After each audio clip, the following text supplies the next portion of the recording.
Chapter 34. Visible. When he opened his eyes, he was standing in the middle of a massive lobby. Straight ahead, bleached white stairs led to an upper level, which split at a ceremonial wall and continued ascending to the unknown. The wall's centerpiece was missing, unadorned and grayish-white to match the approaching stairs. All around him, he realized the lobby stood the same. Empty. Unfinished. And despite its no doubt lavish plans, unremarkable. How did I get here? He wondered. It felt as though he had come out of a deep sleep, filled with blurred and blending dreams. They'd been just beyond his grasp until he tried to remember them, at which point their essences disappeared completely. If he'd been asleep, then how could he be standing? Explanations for how and why he was in this building were completely lost. Johnny turned around, hoping to find the persons who had brought him here, but there was nothing. No sign of anyone else in the room or beyond. Through the building's massive row of glass doors, there was nothing but an empty street and desert beyond. The desert, he thought, and for a moment something sparked. His fluctuating memory pressed him to wonder if he'd been in the desert longer than just these last few minutes. A fleeting dream of falling in the sand. But that couldn't be true. He'd just been in China. He closed his eyes and strained to trace his memories as clear as they would go. Liz, the office, the invisibility, the van. That was where it ended. A syringe in his neck, then a bag over his head. And then here. This must be where Shane intended to keep him safe. A wristwatch would have been helpful, but as Johnny looked down to his arms, the only thing meeting him was the sand-covered floor. Brief panic subsided as soon as he remembered he could do that now, just as Shane had predicted. He flexed his neck the way he had done back in the ambassador's office, and his body appeared instantaneously. His left arm was still bandaged in the torn bit of cloth from earlier. He had stopped bleeding. "Find her," Shane's voice echoed through his head. "Who?" he asked aloud, only to remember tearing out the cavity mic back in China. The order must be from a dream, he thought, unless there really was a memory missing between then and now. He heard it again and thought he understood. Tab. He envisioned her lying in a hospital bed, in critical condition after the attack. Was that here? Would he somehow find her here? If he'd been brought to the desert, surely that was why. Shane was keeping him safe in the same place he had kept her. A childlike eagerness propelled him forward, desperate to find her. The empty doorways immediately to the right of the staircase were unlabeled, but both gave way to fixtureless bathrooms covered up in plastic tarping like the rest of the building. 3 more rooms on the opposite side were the right size and shape for offices, but those too were unoccupied, vacant of the blueprints Johnny was hoping to discover lying around in the lull in construction. Aside from the wind outside, the building was silent. Every other door on the floor led to the same, leading him to fear the building was empty. Why would I be here then? He wondered. The details surrounding his awakening continued to frustrate him. He eschewed the giant staircase for the nearest set of elevators, of which only a single fixture was installed and active. Inside, he was surprised to find the thing completely furnished, but quickly turned his attention to the button panel, hoping to notice any faint pattern to the button faces. It was hardly visible, to the point he feared his brain was tricking his eyes into seeing what he wanted to see. But he noticed 4 floors with the slightest shine from overuse, the same way a keyboard shines its most popular keys. Ignoring the lower-level garage, he pressed the button leading up to the 5th floor, figuring he would start from the bottom of these and work his way up, assuming she was not hidden on one of these less used floors. The machine was slow and meticulous, the ride agonizing to take, to the point he planned to eschew the contraption altogether for the remaining floors, even if it meant climbing the stairs all the way to the 30th. After minutes of waiting, the elevator finally stopped, the floor indicating showing number 5 in both Western and Eastern Arabic numerals. I'm in the Middle East, he realized, confirming his hopes. The doors did not open. Instead, as he waited anxiously for them to do so, the sound of an air vent activated over his head through the ceiling lights, spilling a cold air onto his head and shoulders. He held his breath immediately. The reaction was unconscious, but before he even opened his mouth to refute it, Johnny realized how careless he had been. Even if Tab was here somewhere. He flexed invisible and slammed a fist against the open door button, but the doors remained shut. I'm going to die here, he thought. There was no space for his fingers between the doors, but still he pressed his hands on either side and scrambled for some kind of grip to pull them apart. He made the mistake of grasping in frustration, coughing on the thinning air as the chamber continued to shrink around him. With one last effort, he felt his fingertips connect with the full weight of the metal doors, and employing a power greater than his own, yanked them apart enough to squeeze himself through. He collapsed to the concrete below, coughing and begging for clean air. "Oi! Curva!" His head swimming in its own cloud, he looked up to see a man in black walking down the unfinished hallway from the direction of a side room. He held up a pistol as he approached. Johnny held up his hands in cautious surrender, only to remember his invisibility. He quickly covered his mouth to keep himself quiet. Then, with a shiver, he recognized the language of the guard. Rolling to the side, he watched as the man covered his own mouth with his jacket to peer inside the elevator, clearly expecting to find something there. Johnny cursed himself for not recognizing this place as a threat. He'd obviously been spotted below. Other guards would be waiting for him. The man peered up at the ceiling, concluding the lack of anything inside the box, before backing out and pulling a comms device from his belt. "He's not here," the man huffed in Polish. "How can he not be there?" a voice returned. Johnny recognized it at once. "Where would he have gone?" "I don't know," the guard returned. "But there's no sign of him anywhere." Chervinsky grunted on the other end. "Did you pull the valve?" "Of course I did." "Good," he acknowledged. "Then we'll smoke him out. Either he goes back the way he came or he's one of them. If he wants her, he'll have to climb." The guard looked back down the blank hallway. "Where do you want me?" "Kill the others," Chervinsky ordered. "They've served their purpose. Then go." "How long?" 27:30, he replied. "Then they burn." The guard accepted his orders, returning his device to his belt before turning once more to the elevator. A cautious look crossed his face. He raised his pistol and fired into the empty space. Johnny breathed a sigh of relief that he had moved out of the way. Keeping his mouth covered, the guard moved to the open stairwell. "She's upstairs," he realized, understanding that his last chance to find her was by following the guard. He had 27 minutes to get her and escape. There'd be nothing left of her after that. Keeping as silent as possible, keeping away from the railings and taking the concrete steps as swiftly as he could, Johnny trailed the guard upwards. The gas from below rose with each step they took, making his head swim with dazed thoughts. He bit hard into his cheek, forcing himself to stay focused. They emerged on the 17th floor, which was completely bare save for its curtained windows, which surrounded the entirety of the level and looked out over a vast expanse of urbanized desert. In the distance, Johnny could see the blue of the coast stretching from horizon to horizon on the building's northern side, and to his confusion, the familiar shape of the Burj Khalifa dozens of miles to the northeast. The thinning air did little to help his confusion. "Why are we in Dubai?" he questioned, only to remember the most obscure line from their meeting with the ambassador. His urgency to find his mother only increased. He watched as the guards sauntered the length of the building to the floor's far end, where 3 hooded figures were tied around pieces of rebar protruding from the concrete like stakes. A fourth had already been put out of his misery with a shot to the head, his body sitting white and cold on the ground beside the others. He downed the first of the 3 without hesitation, not even bothering to take the hoods off the prisoners as he raised the gun to the second, a woman who began trembling and pleading in Arabic. Before Johnny could stop him, the man fired, and the woman collapsed beside the others. "Please," the final survivor begged in Italian. "I'll do anything, please. Just let me see my wife again." Impulse overtook him, and just like with the elevator, Johnny felt his body connect with something beyond himself. He reached his hand forward, and as though he had used a magnet, the gun flew out of the guard's hand toward his own. He'd not expected it. Surprised by his own ability, Johnny pulled his hand out of the way to avoid getting hit by the speeding weapon.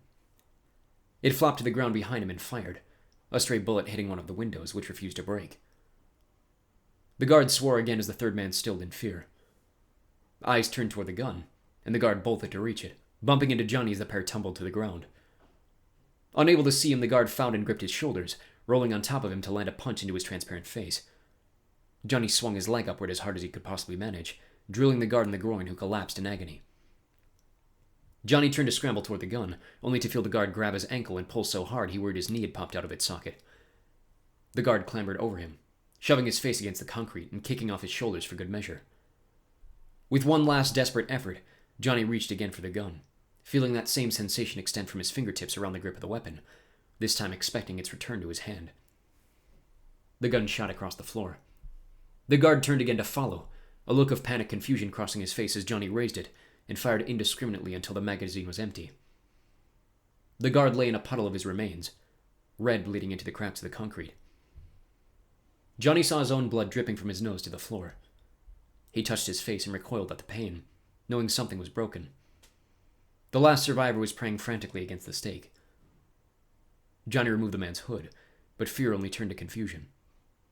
As soon as Johnny flipped himself visible, the man stopped praying altogether, silenced into hyperventilation. "It's okay," Johnny cautioned, tucking the gun into his pocket and trying to remember the little Italian they had covered in language. "I'm not here to hurt you." The man's eyes were bulging out of his skull as Johnny removed the guard's knife from his belt, along with a single loaded magazine. "Mi chiamo Giovanni," he tried to calm, but the man's breathing only increased. He realized there was no use being peaceful. The man was clearly in shock. Using the knife, he sliced the man's restraints and pulled him away from the pole, clearly hesitant to leave the safety of what was familiar. "It's okay," he urged again, pointing in the direction of the nearest stairwell. "Get out of here! Go!" He had to brandish the gun to keep moving. With one last look at the bodies, Johnny loaded the pistol and followed the man up the back stairs. As the man sprinted down, he looked to the top. This chute was even less complete than the other. Scattered on each landing were various power tools and loose materials. Rebar and pipes cut into new shapes, gathering dust while waiting for placement. The stairs themselves were without railings, and with sand covering each step, Johnny focused everything he had into not slipping into a deadly fall. 4 floors higher, the air cleared, and out of curiosity, Johnny turned the corner of the doorway to find the blank floor barren beyond the last, with no windows protecting him from the elements. Wind whipped through the building, carrying with it more sand and dust. From the southwest, a helicopter was headed in their direction, no doubt continuing on to the city beyond. "Find her," Shane's voice echoed again, this time doubled by his own inner thoughts. He scrambled up again, narrowly avoiding tripping on a sledgehammer and throwing his eye directly into a protruding pipe. Blood continued to drip from his nose, and yet again Johnny had to consciously remember to activate his new ability. "You're going to get yourself killed." He heard the voices before he even reached the 30th. "Voi!" Chervinsky yelled in Polish. "Is it done?" He'd released the speak function on his communicator. The other end of the line rippled with static. "Voi!" he yelled again. "He might be ahead of us," another voice spoke. "Yeah, he might be," Chervinsky agreed. "But I don't want to take any chances, especially if one of them is already here. Make sure he finished his job, and follow him out." "What about you?" the other asked. "I'm seeing this through to the end," Chervinsky stated. "If that means I go up with them, then so be it. I'm not leaving you behind. Zane!" he barked. "You'll do as you're commanded. With or without me, Poland goes on. Our movement survives. If I become a martyr, then all the stronger the fuel becomes for the fire. Spread the word." A silence followed. Johnny guessed the second man was nodding in agreement. "Now go," Chervinsky ordered. "We're running out of time." Johnny was on the landing now and only narrowly avoided being steamrolled by a second guard, who kicked a loose pipe fitting down the stairs ahead of him before descending. He took a deep breath, wondering how long it would take the man to notice his blood trail leading back up the stairs. "Who'll make it first?" Chervinsky wondered aloud. "The drunk?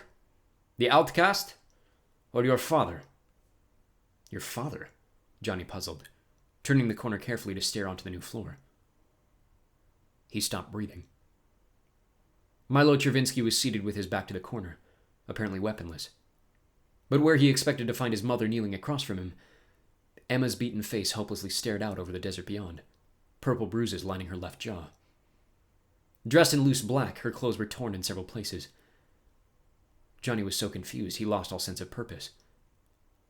How can she be here? He wondered, fearing the worst for what Shane had warned about in Beijing. Then a harrowing thought. Where are the others? He'd only seen the 2 guards, but maybe more were hidden throughout the building. From what he had seen in the staircase, floor 30 meant they were hardly halfway to the top. If the rest of his squad was upstairs, he was already running out of time to rescue everyone. He looked back at Emma. Something was different from when he had last seen her. She seemed older. Not physically, her youthful features were still all there, plain to see. But her eyes were tired. Her face was filled with darkness. Something had happened to her, and he feared the worst of what that could mean. No one, she choked. Johnny had never heard her sound so defeated. He's not going to send them. Even after you begged him? Chervinsky questioned. Emma gave no response. Johnny kept silent, his heart breaking as he watched Chervinsky eyeing every inch of her reactions to him. She was terrified. Chervinsky stood standing over her. She only shivered, turning her face away. "Perhaps we should call him again," he offered. Emma's breathing only increased. "Please," she begged. "No, you're tired of the game, aren't you?" he consoled, reaching his hand to stroke the side of her face. Again she shivered. "I told you. Death would be a mercy. You should never have told me you don't fear it, when living can be so much worse." His hand on her chin was what broke him. Careless of the gun being visible as soon as he lifted his shirt, Johnny raised it to aim, 20 meters across the room. The movement must have caught Emma's attention. She turned her eyes to look directly through him. Before he could even think to fire, Chervinsky noticed her hesitation, and spun so sharply Johnny didn't see the other gun until Chervinsky's finger had pulled the trigger. An ear-shattering blast echoed around the room. Johnny felt the fire burn his left ring finger, and screamed in pain. He dropped his own weapon in shock and clutched his hand, not needing to see to know the damage. The bloody appendage sat 10 meters behind him on the concrete, visible for all in the room. "Show yourself, you coward!" Chervinsky shouted. "Or I shoot!" Johnny looked up, unsure whether his vision was swimming from the pain or the thinning air. Chervinsky had his own pistol to Emma's temple, who was again frozen in fear. 3 seconds, he demanded, a furious look in his eyes threatening far worse. Still holding his bloody hand, Johnny flexed his neck, praying for a way out. As soon as he could be seen, Chervinsky stepped away from Emma, pointing his gun in Johnny's direction instead. Emma's mouth dropped, the fear changing. Her eyes were welling with tears. He was plainly the last person she had expected to see. "Where are they?" Chervinsky raged. Johnny gritted his teeth, struggling to keep himself focused over the pain. He could feel the air thinning around them. "What?" he staggered. "What do you mean?" "The Garens!" Chervinsky shouted. "How close?" Johnny huffed, feeling the rest of his arm starting to numb. Emma was still staring at him in shock. "I didn't come with the Garens." "Then who are you?" Chervinsky flashed, waving his gun carelessly between the pair. Perfect, Johnny thought between waves of pain, sensing the chance to jump on the offensive and keep Emma out of danger. He was halfway between his third rotation when Johnny flung out his other arm, and the gun on the ground launched itself across the room, striking Chervinsky behind the eyes. He staggered backward, and Johnny bolted toward him, disappearing along the way. He thought he heard Emma scream his name, but all the energy he had left was spent barreling toward the other man. He lowered his shoulder and speared him to the ground, both weapons flying in separate directions. He lunged well behind his original, which skittered to the ground at Emma's feet. To his surprise, her hands were unbound. She lunged toward it, her hands reaching from the folds of her dress and clutching the gun with trembling hands. Her finger on the trigger, she pointed it at Chervinsky. "Emma, no!" Johnny screamed, seeing the look of determination on her face. He wrapped the strings around the barrel and yanked it out of her hand, catching it with his own. She turned, horrified, and he flashed himself visible again to ease her worry. "Johnny!" she cried, the tears in her eyes falling down her cheeks. "What are you doing? How—" "Johnny!" Chervinsky scoffed, back on his feet with the other gun brandished in his direction. "Johnny Sparks!" Johnny swallowed, his own breath freezing as he raised his weapon in standoff. "What of it?" Chervinsky smirked, disbelieving. "This is even better than the Garens," he relished, rechambering a bullet. "I knew my hope was a pipe dream, but so long as you're here I might actually get my way." Johnny could hardly keep the gun raised. The pool of blood at his feet was so thick he could feel himself slipping on the concrete. "God has been just," Chervinsky bragged. "I'll enjoy watching you suffer even more." This time the world slowed to a dramatic halt. Johnny screamed as Chervinsky turned his gun on Emma, a revelatory grin spreading from ear to ear. He pulled the trigger, and Johnny watched, horrified, expecting another blast to rattle the floor, and Emma to drop dead before him. Instead, there was a loud click of metal against metal, and Chervinsky screamed another expletive. The gun had jammed. "Down on the ground, right now!" Johnny shouted, marching to Chervinsky and forcing him to his knees. The man dropped the gun, enraged. He closed his eyes, waiting for Johnny to pull his own trigger, but Johnny sighed and backed away, keeping the gun pointed directly at Chervinsky's leg. Johnny, what are you doing? Emma squeaked. A wave of nausea nearly toppled him to the floor. He ignored her question, focusing everything he had on keeping the president in his sights. Milo Chervinsky, he grunted.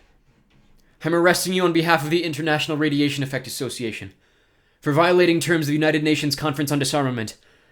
You're to be taken to the nearest government authority and handed over for trial by the International Criminal Court. Chervinsky dropped his head at the ground in what Johnny thought was defeat. Then he started laughing. Johnny, shoot him! Emma cried behind him. He ignored her, staring at the man on the floor. What's so funny? Chervinsky looked up from his knees, his eyes an amused black. United Nations Conference on Disarmament, he repeated. You think I'm going to let a teenager take me away on false charges? You have no authority. Blackmail, sponsoring terrorism, political corruption, Johnny listed. I could name a dozen charges to raise against you. Chervinsky sat back on his heels, nonchalant to the threat, then rose to his feet. I said down, Johnny ordered, his vision blurring. I'll shoot! The president spat at his feet. Do it then, he commanded.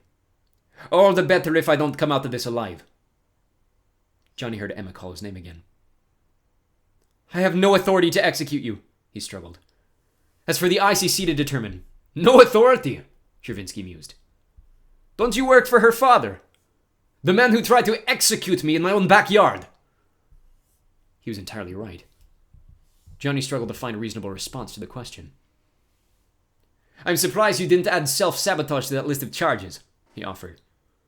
The part where I apparently killed 20,000 of my own people. Johnny shook his head, not sure if he had heard him correctly. What? Johnny, he bombed V. Subrov, Emma said. Shoot him! It was like hearing another language. Another wave of nausea accompanied dozens of loose memories he struggled to grasp before they flittered away. What? He repeated, horrified, trying to come to terms with what she had just said. When did that happen? Right after you infiltrated my embassy. Chervinsky shook his head, irreverent. Honestly, the timing couldn't have been more perfect. Johnny froze, piecing together what they were saying. What? He started, so low neither heard him. How dare you! Emma screamed, and for the first time Johnny heard power returning to her voice. Those were innocent people, you bastard! Exactly, Chervinsky chuckled. It's almost too perfect, isn't it? Johnny faded in and out of the conversation. When? He whispered, but still no one heard. You can't honestly believe it was us, Chervinsky was saying. You cannot possibly be that stupid. Of course I can, Emma raised. You destroyed everything else that threatened your power. You think I pushed the button? He screamed. And finally Chervinsky showed a fury above his amusement. Those were Polish people! Polish children! He was almost in tears. What kind of monster would do that to thousands of innocent people? You! Emma charged.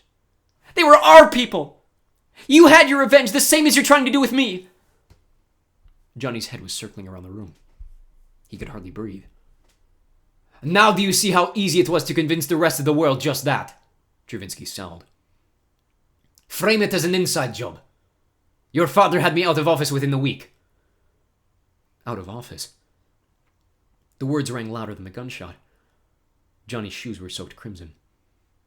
What day is it? He raised, but they continued to speak over him. Suddenly Emma's change made sense. His missing memory. Traveling a quarter of the way across the world. You know what I don't understand, Chervinsky was saying. I rid my country of the gays, the atheists, the communists, all the things your father claims to champion. What day is it? Johnny interrupted, as loud as he possibly could. The other two paused to stare at him. April 26th, Chervinsky glowered. Start carving the headstones. Johnny, Emma started. 3 months, he choked. I've been gone for 3 months. That was what Shane had promised. 3 months. Gone from his otherwise perfect memory. Invisible fragments swam around his head like flies he could not catch. A dream he was struggling to piece together. His ears were ringing. He raised both hands to his temples, trying to stop the pounding inside his skull. In his distraction, Chervinsky took a step toward the door. Johnny shook his head and pulled the gun straight down again. I said on the ground! He he said firmly, his duty overweighing his sense of confusion. "Johnny!" Emma urged. "Just shoot him!" "I wouldn't blame you if you did," Chervinsky laughed. "That's what Bill Guerin would want you to do." "My father didn't kill 20,000 people!" Emma defended. "You're right," he ordered. "He's probably done far worse." "Johnny, please," Emma said, pulling at his good arm. "He deserves to die!" "And who are you to judge that?" Chervinsky raged, his anger returning. "I thought your people were champions of life, the same as we are. Who are you to take that right from me?" "Because you're about to take it from us." Johnny found his voice, remembering the timer now rapidly approaching 0. "Emma, we're running out of time. We need to get him out of here now." He turned to her, hoping beyond anything that she would take his side. Instead, she stood firm, her eyes showing pleading disappointment. "Johnny, please," she begged. If he dies, he becomes a martyr," Johnny reasoned. "We need to take him alive." "Listen to your girl, boy," Chervinsky taunted. "You could be a hero." Johnny shook his head. "I don't want to be a hero," he insisted. "I'm just doing my job." A blast of wind rippled through the building, the sound of helicopter blades suddenly deafening. "Oh my God," Emma gasped, and Johnny turned, surprised by her words. The helicopter he had seen below had reached the building.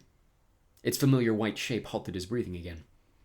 The familiar trefoil logo of the IREA was printed on the side over a field of green and white. As it descended below them out of view, Johnny's ears cleared, hearing the sound of footsteps crashing across the floor. Chervinsky had made his escape, weaponless. The last of him disappeared into the already closing elevator, carrying him swiftly down to the ground floor.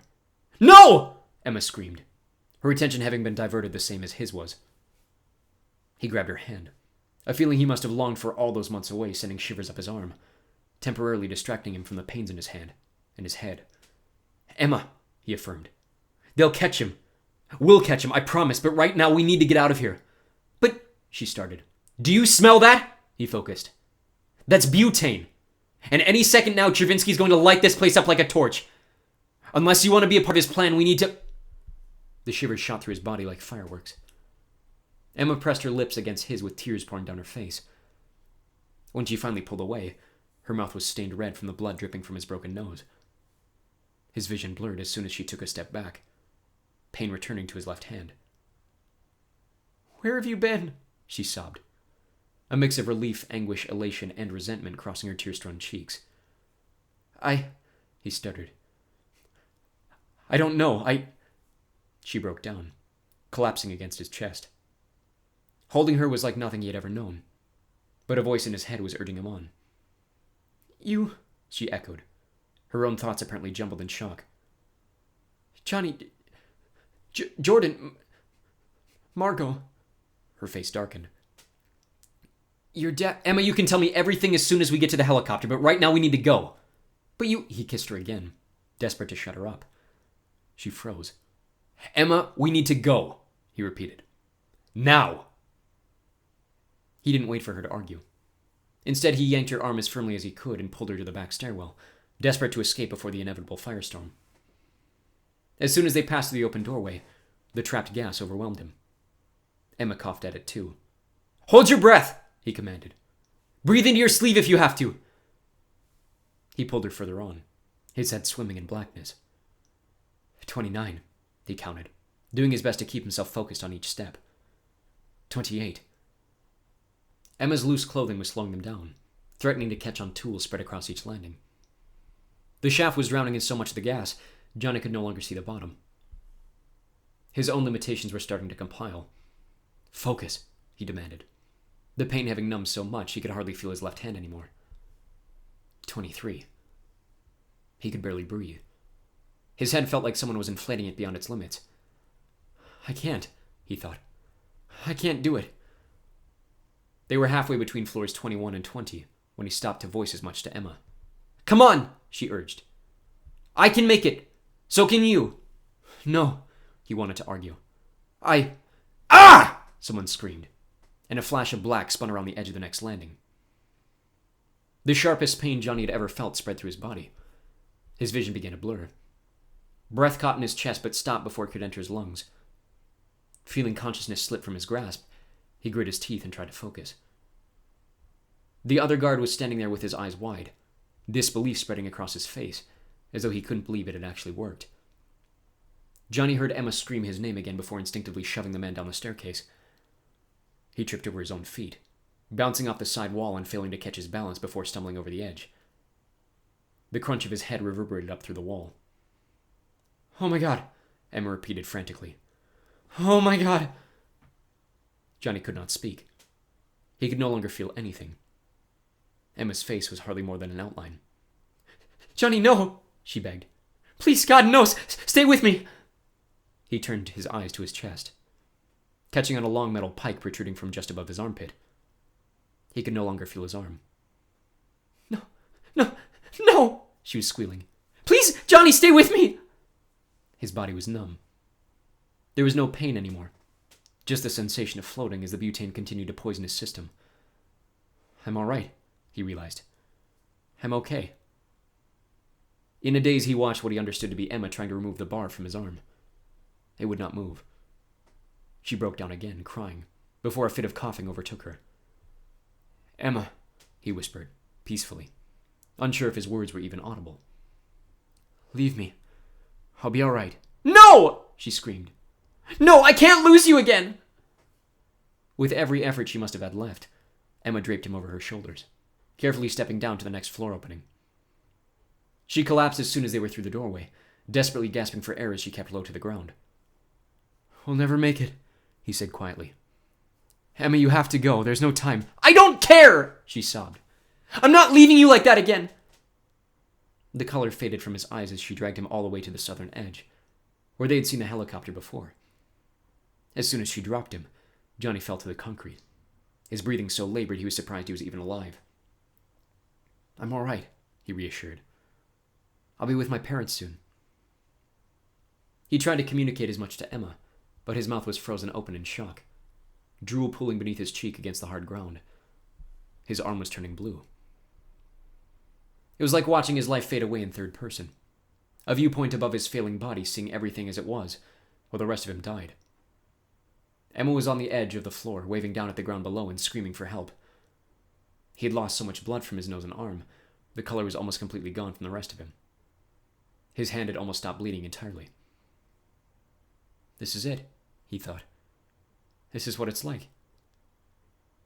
The roar of a helicopter retook its place in his ears. Please, Emma, just leave me. Her breathing was even more labored than his now. I'm not worth it, he tried to say, but she pulled him back to his feet, her knees wobbling beneath them. A giant white shape emerged over the edge of the floor, and Emma fell with him from the blast of air now whipping through the building. 6 featureless brown faces sat inside, one of whom was frantically waving his arms. Emma, he tried again, but any second now his body was bound to fail completely. Johnny, I love you, she said, and he was powerless to respond. Throw him! A faint voice carried through the whip of the blades. How it reached them, he had no idea. The blackness covered Johnny's eyes again. Johnny, I'm sorry, she repeated. I'm so sorry. Don't, he tried, but there was nothing left for him to speak. Don't be sorry. There's no time, she said, the roar of the vents so loud he could hardly hear her. Just jump, he wanted to say. Leave me. The helicopter was 30 meters away, every passenger begging them to jump off the edge. I'm sorry, she said again, holding him firm against her body at the very edge. Don't, he tried, everything in his body screaming for her to drop him there and leave him behind. Instead, she shoved him as hard as she possibly could, and Johnny fell, just as a cloud of orange erupted from below, engulfing her in flames. The blackness overcame him again.